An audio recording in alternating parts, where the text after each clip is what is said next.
Welcome to being सरकारी। आज है 23 मई और आज से रिलेटेड जितने भी करंट अफेयर है हम इस वीडियो में डिस्कस करेंगे। चलिए शुरुआत करते हैं।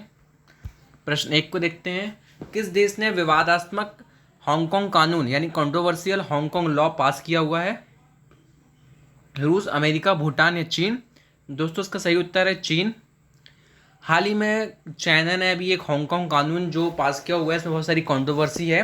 यूनाइटेड नेशन ने भी इसके लिए अपने आपत्ति जाहिर की हुई थी, लेकिन अभी हाल ही में चाइना ने इसे पास कर दिया गया है, जिससे हांगकांग में जितने भी सिक्योरिटी रिलेटेड इश्यूज़ हैं वो अब चाइना हैंडल करेगा और वहाँ पे अपना एक आर्मी कैंप भी स्थापित करेगा।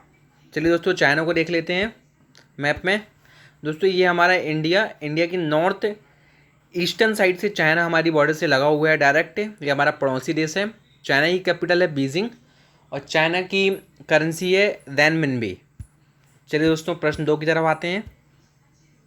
हाल ही में किसने इंस्टेंट आधार बेस्ड ई-KYC लॉन्च की है? डॉक्टर एस जयशंकर, सी नितिन गडकरी, निर्मला सीतारमण या इनमें से कोई नहीं? दोस्तों इसका सही उत्तर है निर्मला सीतारमण यानी ऑप्शन सी। अभी हाल ही में इन्होंने के आधार से रिलेटेड हमारे लिए एक सुविधा लॉन्च की है, जिससे आधार का डेटा ही हम डालेंगे अगर, तो पैन कार्ड के लिए हमें कोई भी पेपर वर्क नहीं करना पड़ेगा। ई-KYC वो अपने आप ही हो जाएगी। आधार का डेटा वो पैन कार्ड में कॉपी हो जाया करेगा और पैन कार्ड भी इससे हमें अब जल्दी मिल जाएगा 1 या 2 दिन में, जो पहले 1 महीने लगता रहा। अब NSDL की साइट जल्द ही आपको पैन कार्ड दे देगी आधार कार्ड के बेस पे। ये है हमारी अभी की फाइनेंस मिनिस्टर निर्मला सीतारमण जी।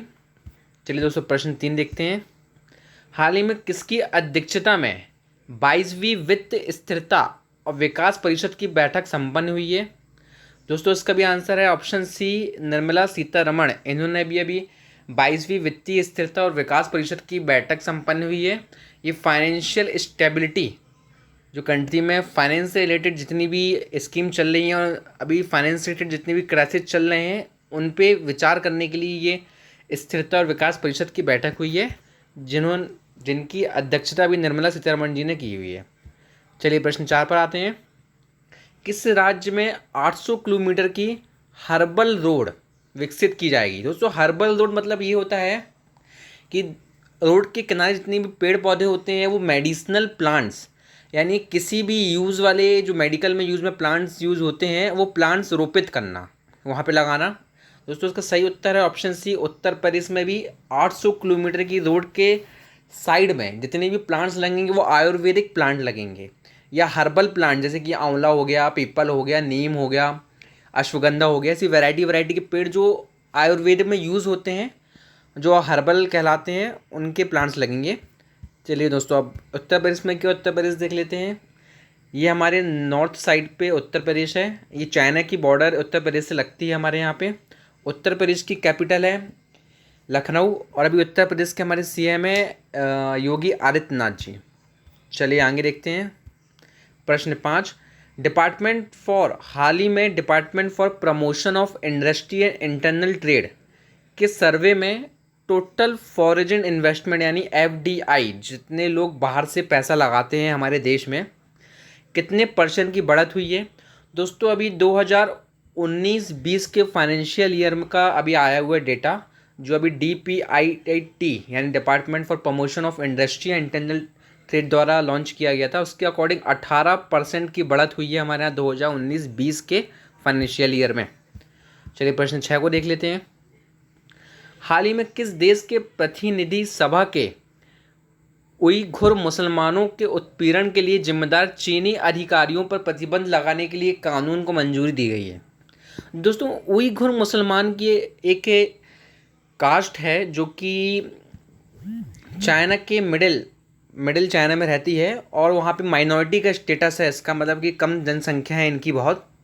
वहाँ पे अभी चीनी अधिकारियों का उत्पीड़न जो उन पे हो रहा है, जो उन पे अत्याचार लगाए जा रहे हैं, उनके ऊपर अभी संयुक्त राष्ट्र अमेरिका के प्रतिनिधि मंडल ने एक कानून पास किया हुआ है, प्रतिबंध कानून है ये, जिसके कारण अभी उस पर सैंक्शंस लगाए गए हैं कुछ चाइना पे।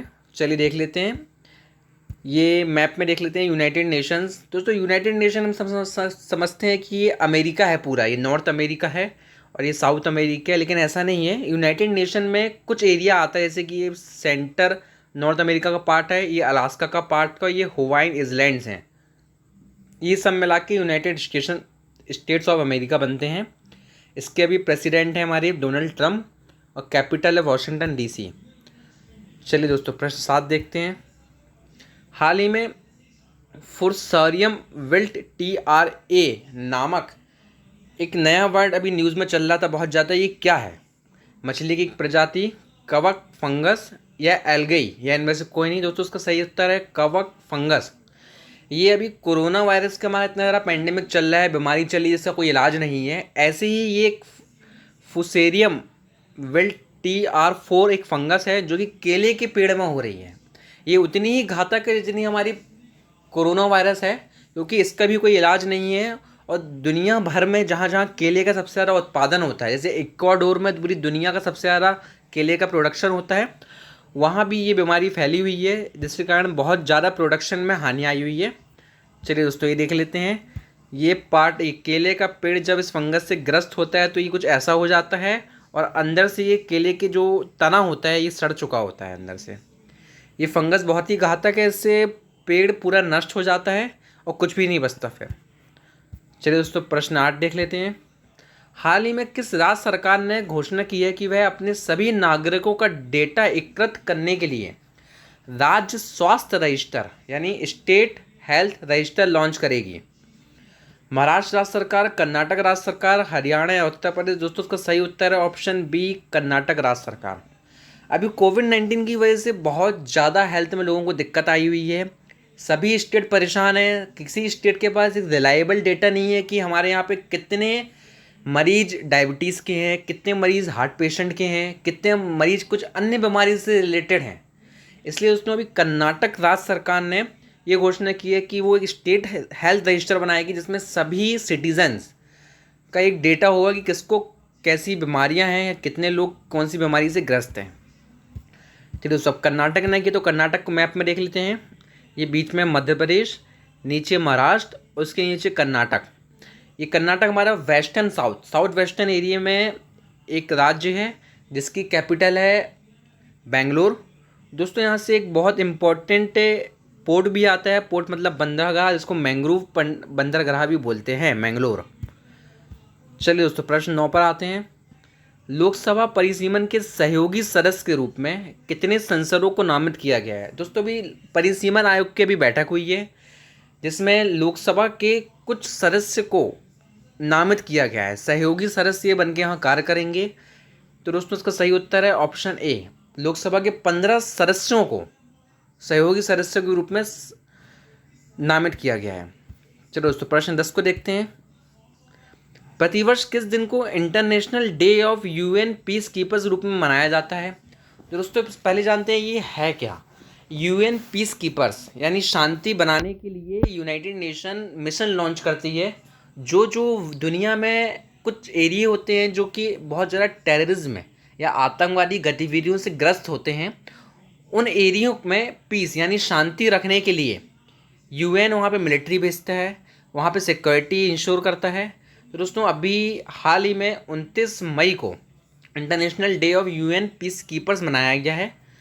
तो दोस्तों ये देख लेते हैं, 29 मई को international day of United nation peace keepers. इसकी अभी थीम रही है women in peace keeping a की to piece.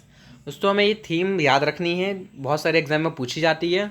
Women in peace keeping a की टू पीस। अभी यूनाइटेड नेशन ने की है दोस्तों। यूनाइटेड नेशन की स्थापना हुई थी 24 अक्टूबर 1945 को। इसका हेडक्वार्टर है न्यूयॉर्क में, और इसके प्रेजेंट टाइम पे प्रेसिडेंट हैं एंटोनियो गुटेरेस। तो दोस्तों आज की वीडियो यहीं ख़त्म होती है। वीडियो पसंद आया तो सब्सक्राइब ज़रूर कीजिएगा और लाइक करके हमें सपोर्ट करिए। तो धन्यवाद।